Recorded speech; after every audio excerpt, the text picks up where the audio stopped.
আপনার জমি অন্য কেউ যদি নামজারি করিয়ে নেয় সেক্ষেত্রে আপনার করণীয় কি?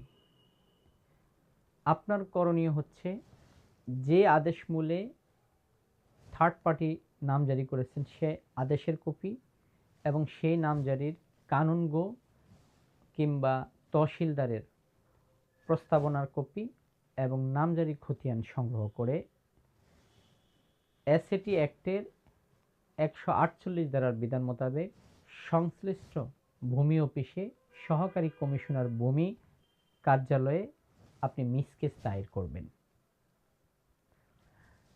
এরপরে মিসকেসে যদি আপনি পরাস্ত হন তাহলে এডিসির কাছে আপিল দায়ের করবেন এসএটি অ্যাক্টের 150 ধারার বিধান মোতাবেক। সেখানে পরাস্ত হইলে বিভাগীয় কমিশনারের কাছে যেতে পারেন কিংবা সিভিল কোর্টে শরণাপন্ন হতে পারেন।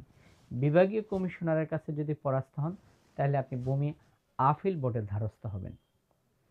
এখন আপনার যে সম্পত্তি অন্য থার্ড পার্টি যদি জালিয়াতি দলিলের অনুবলে যদি সে নামজারি করে নেয় তাহলে ভূমি অপরাধ প্রতিরোধ এবং প্রতিকার আইনের 5 ধারার বিধান মোতাবেক সংশ্লিষ্ট জালিয়াত প্রতারকের বিরুদ্ধে 5 ধারার বিধান মোতাবেক জালিয়াতির অভিযোগে মামলা দায়ের করতে পারেন। এখন আপনার জমি অন্য কেউ যদি নামজারি করে নেয় তা সেক্ষেত্রে 148 ধারার বিধান মোতাবেক অ্যাসিলেন্ডারের কাছে মিসকেস দায়ের করে উপযুক্ত প্রমাণ প্রদর্শন সাপেক্ষে আপনার জমি নামজারি ফেরত পাবেন বলে আশা করা যায়। ধন্যবাদ।